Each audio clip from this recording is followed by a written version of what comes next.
Hey guys, I'm Daisho and I'm here bringing you some magic, and today I'm going to be doing something a little bit different, and I'm going to be giving you my Daisho's Playbook. I wanted to do this way earlier in the game's life cycle so that you guys could get the information out as soon as possible. So what I did is I kind of just made my how I'm running my deck now.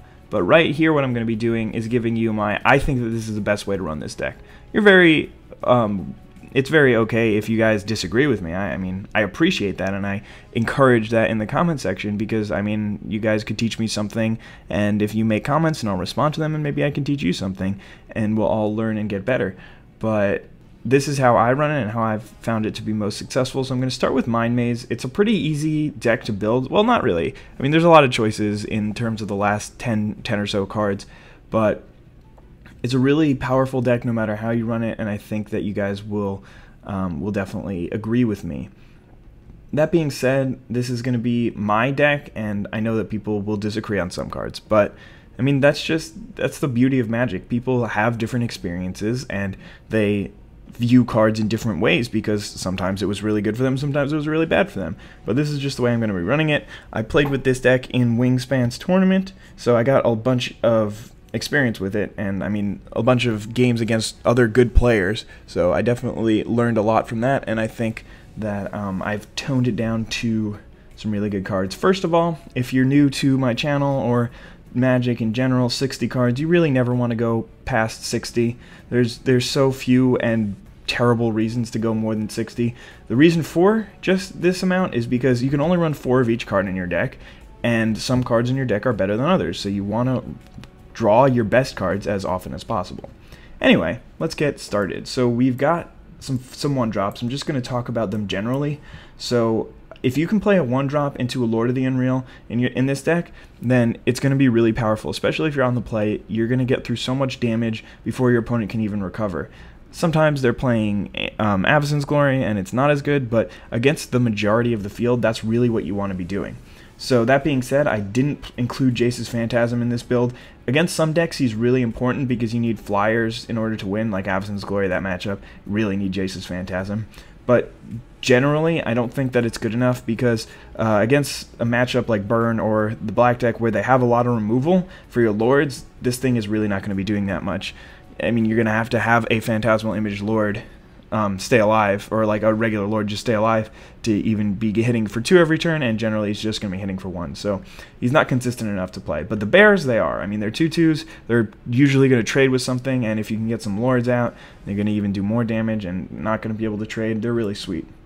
Veiled Sentry is good against the majority of the field. It's not great against Avacyn's Glory because it'll generally just be a 1/1 unless you play it later on in the game, and even then they could still play Path to Exile on something or whatever, make it a 1/1.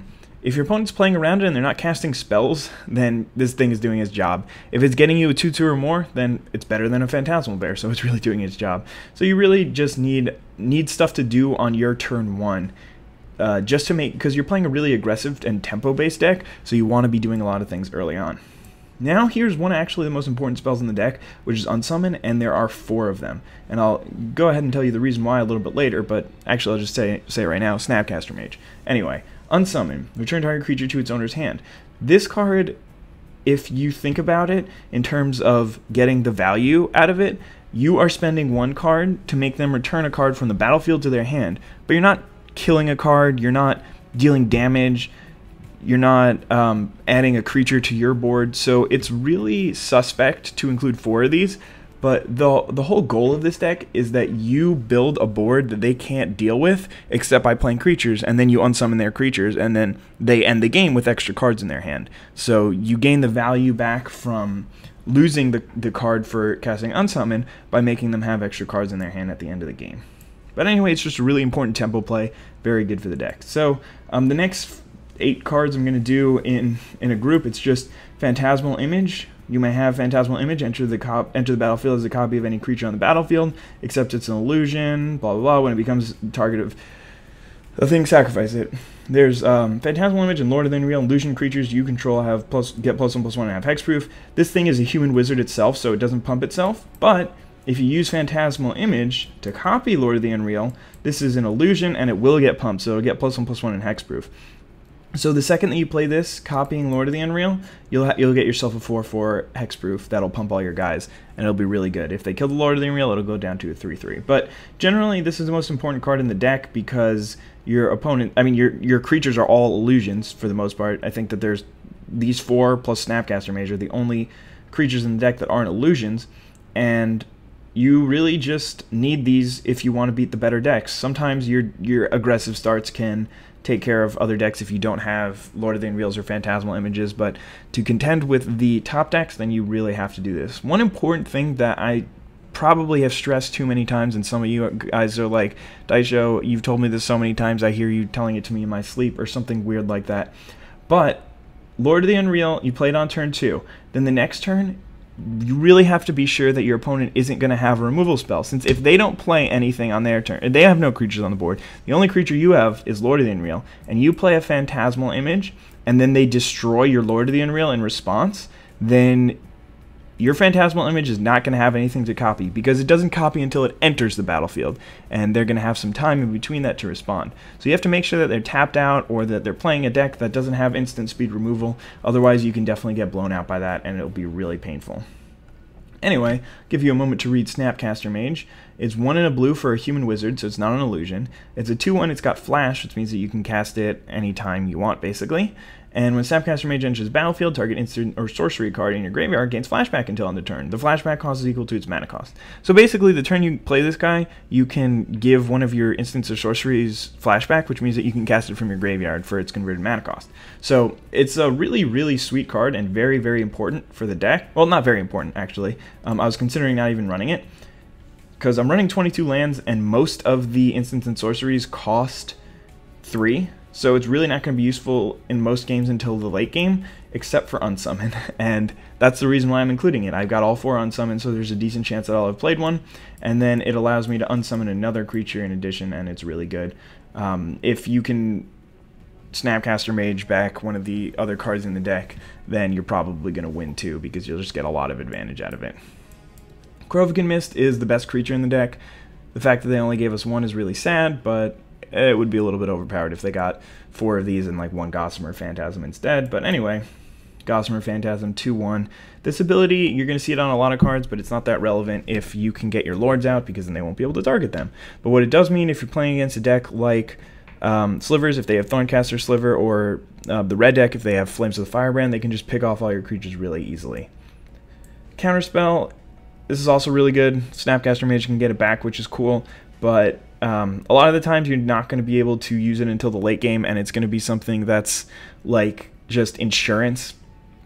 They can play a removal spell on one of your Lords or whatever, and you can counter it, but you're not going to be able to counter their 2-drop most of the time, because you have so many 2-drops. Look at this, 16 2-drops, 14 of which you want to be playing on turn 2. Well, not really that guy. So 12 of which you want to be playing on turn 2. So there's just actually 11, because there's Snapcaster Mage. Sorry. But anyway, you still want to play a lot of spells on turn 2, and Counterspell usually doesn't get there.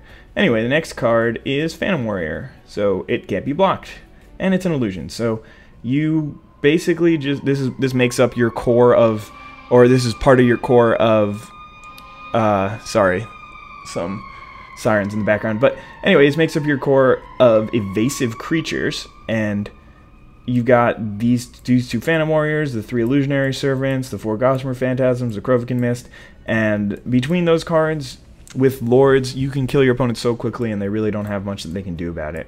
And Illusionary Servant is just a 3/4 flyer, which is just absurdly strong. I mean, you see 2/3 flyers sometimes. A lot of the times it's a 2/2 flyer. This thing is a 3/4 flyer, which is really important, because a lot of the matchups, you can just play this thing. It's bigger than their grounded creature you can block, and then or they won't attack because they can't into your 3/4, and then you can swing back the next turn. And then if you get something like a Lord of the Unreal into Illusionary Servant, you got a 4/5 hexproof flyer. So hard to deal with. Claustrophobia is a really good spell, and it's just a great removal spell.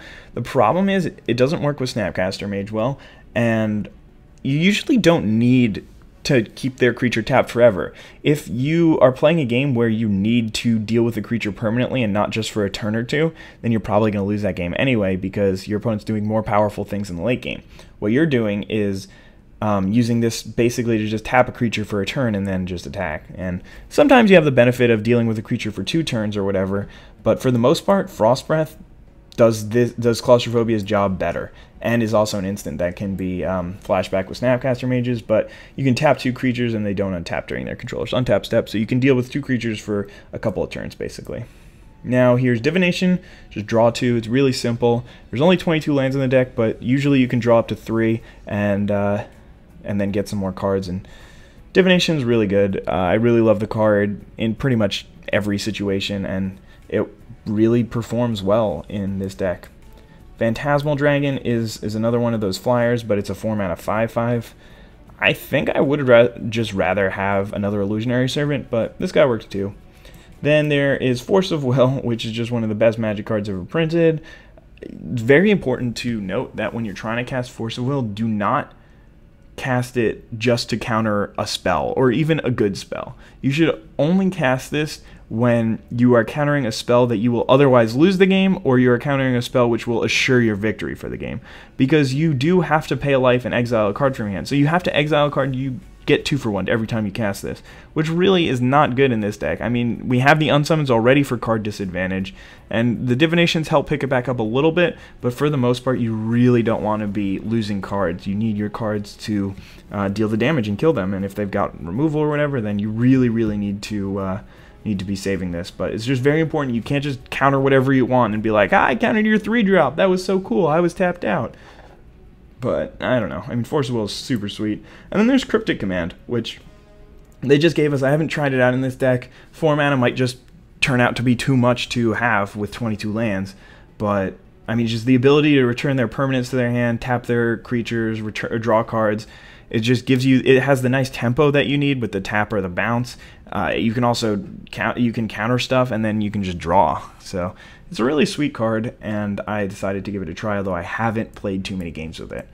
But anyway, that is going to be my blue deck. I guess I'll quickly go through these. I already talked about Jace's Phantasm. Aether Figment, I think, similar to Jace's Phantasm, but costs 2, so it's in the sweet spot anyway. Specialist, not great in any situation. Twin Cast, no. Ovenize is something that I would like to try out with Snapcaster Mage, but there's only 1 mage, so it's not really too important. This thing is just so hard to get online, though, with 4 unsummons, and so let's see, we have 9 1-drops. It's kind of hard still, because then I have to have 4 mana, and I only have 22 lands, so it's not that easy to get to. This thing's just not big enough. No, don't even worry about the staff. This thing doesn't activate enough, and it's really slow. You would rather do stuff. I already talked about Claustrophobia. I didn't run the 3 mana counters just because I didn't really have room for them, and I don't think that they're that good in the deck. Thinking, not great. Chronozoa, too slow, doesn't do enough. This card is just terrible. I don't know why they included it in the deck. It's not even good no matter how you run the deck. I would never play that card. Phantom Beast is too much mana for not doing enough. Disorient is bad. Mirror Mad Phantasm isn't terrible. I wouldn't be upset if I saw somebody had this in their build. It's just 5 mana for basically a creature, and I don't really have enough lands to deal with that. This thing is bad in this deck. Mind Control is a sweet card, but 5 mana. I mean, the most expensive thing I have is 2 4-drops. Force of Will, I usually just want to not pay any mana. I love Draining Welkin. It's actually one of my favorite cards, but 6 mana is not going to work in my 22 land build, my aggro build. Same with this, and pretty much everything from here on out. Temporal Mastery. Let's talk about this one a little bit. So, if this card is in your starting hand, it's an immediate mulligan. You're never going to be able to cast it, and you basically have to draw this on turn 3 through 5 for it to be really good for you, because then you can attack twice, which can sometimes be really useful. But for the most part, it's going to take up your turn, so all you're doing is just playing an extra land, and sometimes you don't have an extra land because this deck doesn't run that many. Temporal Mastery really just is not that good in this deck, unless you draw it the exact right turn where it's just like you can play another Lord that turn, and then you can hit them for 6, and then untap, play another Lord, hit them for 9, whatever. However it works, generally, in my opinion, it's not worth running Temporal Mastery in this deck. And you can't Snapcaster it back until you get 9 mana. Oh no, it just exiles after you cast it anyway. So, anyway, the last card is Omniscience. Sweet card, 10 mana. Not even really that sweet of a card. But yeah, that's my Daisho's playbook that's my playbook guide for Mind Maze. I hope you guys enjoyed, and feel free to share how stupid I am in the comment section. I appreciate it, and I look forward to seeing your messages. Thank you so much for watching. Have a wonderful day. Bye.